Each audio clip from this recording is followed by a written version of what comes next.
Welcome to Illinois in Focus. I'm Greg Bishop.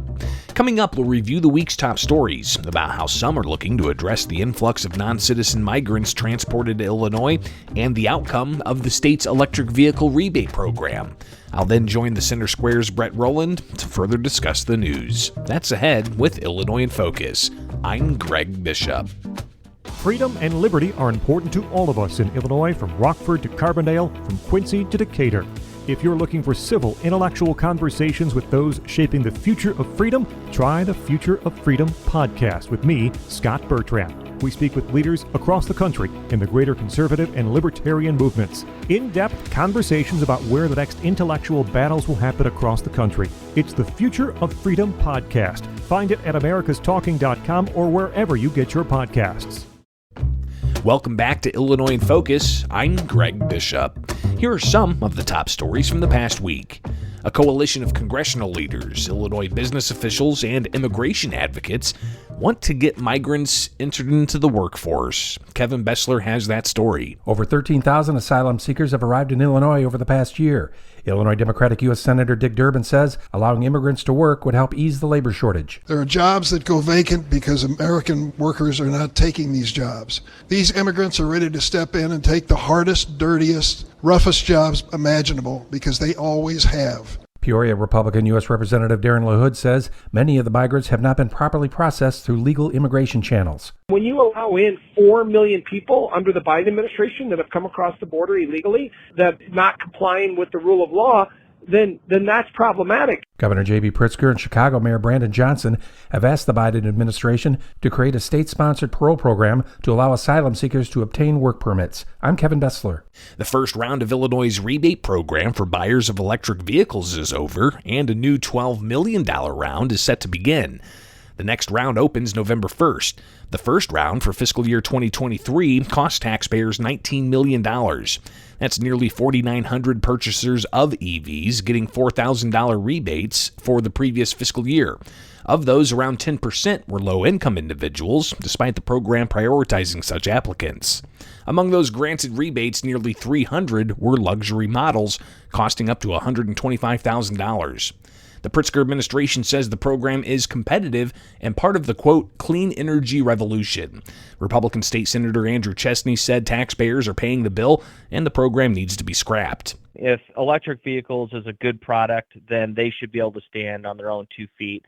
And I don't know why we're inserting ourselves into the private sector to change consumer behavior. If this is in fact good for the consumer, let the consumers buy it. But the idea that it needs to be federally or subsidized on the state level, I just simply could not support that. Of last year's total, 2,769 Tesla owners were given rebates. The program also gives $1,500 rebates to all electric motorcycle purchases. Those are some of the top stories from the past week from Illinois. Find more online at thecentersquare.com. Coming up for Illinois in Focus, I'll join the Center Square's Brett Rowland. This is Illinois in Focus, a production of America's Talking Network. I'm Greg Bishop. Breaking news, that's what the Center Square does best. The stories other media outlets refuse to report, the Center Square's breaking them all the time.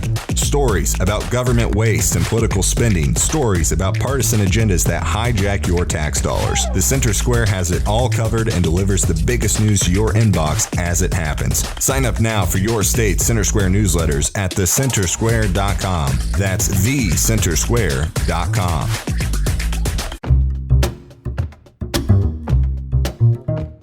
Greetings and welcome to Illinois in Focus, powered by the Center Square. I'm Brett Rowland, investigative reporter for the Center Square, filling in for executive editor Dan McCaleb, who's traveling this week. Joining me today is Greg Bishop, associate Illinois editor and senior Capitol Bureau reporter. How are you, Greg? I'm well, Brett. Looking forward to one final week of some high temperatures, but then we get into fall, and that's my season right there. Time to get out and enjoy the weather. Good point. We're recording this on Thursday, August 31st. Greg, what are we talking about today? Well, we've got a lot to talk about. Even with the state legislature not in session and the state fairs over, there is a plethora of things to cover. And I think top of mind for a lot of people is the ongoing situation with non-citizens being transported to Chicago. There was some pretty incredible video that the Chicago Police Union president, John Catanzara, shared to show the situation on the ground. And he did several Facebook Live videos going to different Chicago Police Department offices. And in the early morning hours, you could see just walking up to the front door of the police station, migrants with their belongings under tarps scattered all along the sidewalk. And then you walk in, and right in the lobby, even blocking the front door, are dozens and dozens of migrants sleeping on the lobby floor. And he did that not just at one, but 4 or 5 different Chicago Police Department headquarters, and it really highlighted the situation that Chicago's dealing with. Catanzara is saying it's not proper working conditions for police officers, and he's trying to raise that issue with OSHA and the city of Chicago, but he says that there doesn't seem to be much willingness to address it. But one thing that Chicago officials and Democrats in Congress and at the Illinois State House are looking to address the issue is to have the federal government provide work permits for recently arrived non-citizens seeking asylum. So we already have a work visa program that's for certain eligible non-citizens to be able to work in the United States, but the recently arrived asylum seekers are not part of that group. So Governor J.B. Pritzker, U.S. Senator Dick Durbin, Chicago Mayor Brandon Johnson, several members of Illinois' Democratic congressional delegation, they held a news conference this week asking for the federal government to make that a policy, to go ahead and bring about these work visas for those seeking asylum in the United States, to allow them to work between now and whenever their asylum hearing may be. Now, some of the numbers, it's pretty staggering when you sit back and think about it. Just in the past 12 months since this time last year, 13,000 non-citizen migrants have been transported to Chicago. That's just Chicago. These are people coming from all different countries, crossing the southern U.S. border into Texas and elsewhere, and being transported to Chicago. You've got stories out of New York and L.A. and elsewhere that they're dealing with the same situation of an influx of migrants without the resources to handle it. And even Chicago Mayor Brandon Johnson said that this is very much an issue that the city's going to have a more increased difficult time handling it if the federal government doesn't step up. So one of the things that they promoted was getting these work visas and then having comprehensive immigration reform, as they call it. But some Republicans pushing back, even with the idea of the business community, the manufacturers, the Restaurant Association, and even a group that represents landscapers, they're pushing for these work visas. And Senator Durbin said that these migrants, they do the hard, dirty work that maybe some Americans don't want to do. But even with that, you have a downstate Republican state representative, Charlie Meyer. He's a farmer, and he talks about how they do use migrant workers on the farm, but they're fully vetted. They go through a process before they can get the visa to work on that farm. He worries that if the program the governor wants to implement is implemented by the federal government, then you would have poorly vetted individuals coming to work on these farms. So another pushback we got was from U.S. Representative Darren LaHood, a Republican out of Peoria. And he said any conversation about this issue needs to start with closing the southern border and making sure that we don't have people crossing into the United States. So you can obviously see some of the lines drawn in the sand with this issue, but with the taxpayer cost continuing to balloon from the tens of millions of dollars the city of Chicago and the state of Illinois have paid for housing these migrants, to the resources being used by Chicago police departments to house these migrants, to even the subsidized healthcare coverage for those over the age of 65 who are in this country as non-citizens at the expense of Illinois taxpayers. This is obviously an issue that's not going to go away anytime soon. The costs so far have been about $250 million. Is that right, Greg? The governor intimated that much, and as far as the costs of housing and providing different types of services, and I think he had mentioned the federal government's only reimbursed about $38 million or so. And again, you've got the other issue of the subsidized healthcare coverage, which is budgeted for $550 million this year. And there's been speculation that that money could dry up sometime this fall. And Greg, that's a lot. Tell us what else is going on in Illinois. Is there some new news regarding Michael Madigan this week? Well, last week you had the verdict against Tim Mapes, the former clerk of the House and former Madigan chief of staff. And you heard the typical responses from Republicans calling for more ethics reforms, maybe a few statements from other political actors. But we hadn't heard anything from Governor J.B. Pritzker. Well, this week we were able to get a question into the governor when he made a stop down in Litchfield. And we asked, about his thoughts on what kind of lessons Democrats or anybody should take away from the entire Madigan Enterprise prosecution. Now, one thing the governor said is that there's not much to learn from the Mapes guilty verdict that the legislature may act upon, but he said that there's always room to improve ethics reforms, to make the government work better for taxpayers and to get away from corruption. But ultimately, the governor said that while there's a lot of things that you can indicate need to change from the entire Madigan Enterprise prosecution, because remember, you had the ComEd 4 trial that resulted in 4 guilty verdicts earlier this year, and Madigan facing trial next year. The governor said it really comes down to electing better representatives and ensuring that they are upstanding individuals. But you've got Republicans still pushing for more reforms, more independence of the inspector general to investigate wrongdoing, even down to the prohibition of using campaign money to defend oneself against these types of allegations, which is something that Madigan has done to the tune of millions of dollars from his campaign funds. So I think that we're going to be talking about Madigan Enterprise for the months ahead, especially as lawmakers prepare to head into veto session in October. And I think a big question is, are they going to tackle any ethics changes during veto session when they come into session for that 6 days? Speaking of the veto session, Greg, what are we expecting to come up this fall? I really think energy is going to be a major focus. The governor vetoed 2 big energy bills. One would have lifted the moratorium on new nuclear facilities. The other would have given Ameren, Illinois, which provides electricity for much of the central and southern part of the state, would allow them right of first refusal for high transmission line construction. Ameren said that they needed that to keep costs down. The governor vetoed it, essentially saying that it could have created a monopoly type of situation and increased prices.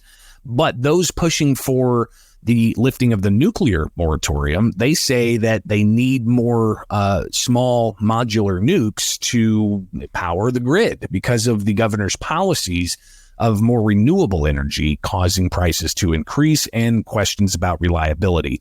We just had a pretty hot summer with last week with temperatures were 90 plus degrees, triple digit heat index, and there were questions about grid reliability then.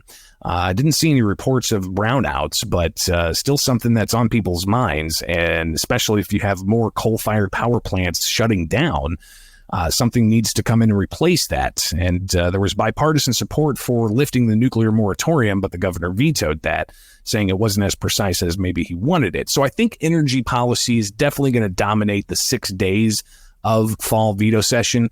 I don't think that they're going to override the governor on any of the vetoes he provided, but they could come back, and since they're in session, they can pretty much pass anything they want. So they may come back and rewrite some of this and try to get it across the finish line that the governor could sign. But another thing is on the minds of a lot of people heading back to the State House in October, and that's the School Choice Scholarship Program. Now, the Invest in Kids program, Brett, is about 5 years old, and it was part of the negotiations of increasing the school funding formula for the state of Illinois for K through 12 schools. Now, that plan several years ago said that the state's going to increase K through 12 school funding by $350 million per year. And in exchange for that, there was a pilot program that started called Invest in Kids. And this is a privately funded scholarship program with the funds coming from the private sector, and they get a 75% Illinois income tax credit on the donations they make. That money then goes through granting organizations that give it to families meeting a certain criteria. And those dollars can then be used to go to a school, a private school of that family's choice. So they can take their child out of a maybe low performing school or a school that doesn't fit their needs in the K through 12 public school space and put them in a private school. Now, the sunset on this pilot program set to expire here at the end of the year. And lawmakers in spring session did not address that sunset, despite various groups and families lobbying in Springfield to have the sunset lifted. So they didn't act on it in spring session. Here we are now approaching fall session and the final 6 days of the legislative calendar before the end of the year. And while school's starting up for children across the state, either they're in school now or they're heading back soon, there's a lot of uncertainty for those families who are part of the Invest in Kids scholarship program, because if this does expire at the end of the year, that's going to leave these families in limbo for only half a year's worth of school covered from this private, private sector investment opportunity known as Invest in Kids. We got the question to the governor this week about that, and he says that it's up to the legislature. But you've got a bipartisan group of individuals looking to find some kind of way to extend the Invest in Kids program. Whether it's reduced or modified, we shall see. But if they don't do anything, then it expires come at the end of the year. About how many kids participate in that, Greg? I want to say since the program's been enacted, 9,000 or so, and there are income requirements. It doesn't just go to anybody. It goes to families that have 400% of the poverty level. So if they go over that threshold in their income, then they're no longer eligible. So you've got a good fair amount of families that have taken advantage of this program, and granting organizations say that they have a very high satisfaction rate. And in particular, they're looking at the outcomes of education, especially with poor outcomes in K through 12 schools across the state. And you've got the teachers unions. They are opposed to the Invest in Kids program, saying that it diverts public dollars away from public schools. But we'll see how the arguments play out whenever they do bring this up, if they bring this up during veto session. Speaking of public dollars, there was a report this week about electric vehicle rebates in Illinois, including a lot of money going to some high-priced cars like Porsches, BMWs, and other expensive cars. Can you tell us about this? Yeah, I didn't know what an Audi e-tron was, but it's about a $90,000 electric vehicle. So listen, there's electric vehicle rebates in Illinois to the tune of $4,000 if somebody wants to get a rebate, a taxpayer subsidized rebate. And this started all with the governor's Clean Energy Jobs Act back in 2021. Took a while for the program to get up and running, but last year for fiscal year 2023, there was $19 million in these rebates paid out to recent buyers of electric vehicles. Now, the program, it's meant to encourage electric vehicle uptake, get people into the market for electric vehicles, because part of the governor's goal is to get 1 million EVs on the road by, I think, 2035. And to do that, incentivize it with a $4,000 taxpayer-funded rebate. And the program was also meant to focus on low-income individuals. Well, our Scott McClellan with the Center Square, he delved into a lot of the data from the Illinois Environmental Protection Agency and found a list of the vehicles that were used in getting these rebates and also the income levels. And it works out that it's only around 10% of the overall 4,900 individuals who got rebates through this program were considered low income. And then when you look at the 4,900 vehicles that were part of this program for fiscal year 2023, about 300 of them were considered luxury brands: Audis, Porsches, BMWs, Mercedes. So a lot of questions around the effectiveness of this. And one state senator I talked with, Andrew Chesney, he said that the whole program just needs to be scrapped. And it's subsidizing the wealthy and well-off being able to purchase a $125,000 electric vehicle and get a $4,000 rebate, while it doesn't really seem to be helping those of lower income who may not be able to afford a brand new or mildly used electric vehicle. So it might be interesting to see exactly how legislators take this data and utilize it to probably shore up the program. But some people say that it should just be scrapped altogether, because if electric vehicles are really able to stand on their own, then the market would dictate that instead of incentivizing it to the tune of $4,000 a piece. And Greg, I know that you've been following the gun legislation and some of the lawsuits around that pretty closely. Tell us what's new on that front this week. Yeah, there's a lot going on here. With the gun ban in particular, you still have the case in the Seventh Circuit Court of Appeals on the Second Amendment challenge. So this is the consolidated cases from the Southern District and the Northern District challenging Illinois' gun and magazine ban on the Second Amendment grounds that it violates the right to bear arms, or the right to keep and bear arms. And that challenge is still pending.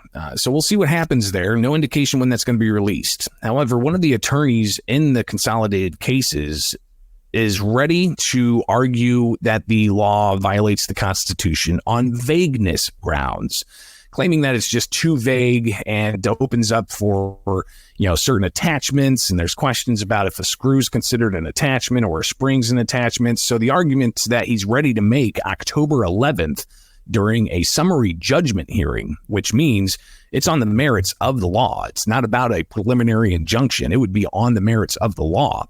October 11th in the Southern District, Attorney Thomas Magg is taking his vagueness argument to a hearing. And he says that if the vagueness argument doesn't lead to an injunction, then he's going to bring that Fifth Amendment argument. And that would be against the state's gun registry, set to begin January 1st. And his argument there is that previous Supreme Court precedent shows you can't have the government force somebody to incriminate themselves without protections, that the information they provide is not going to be used against that individual providing that information.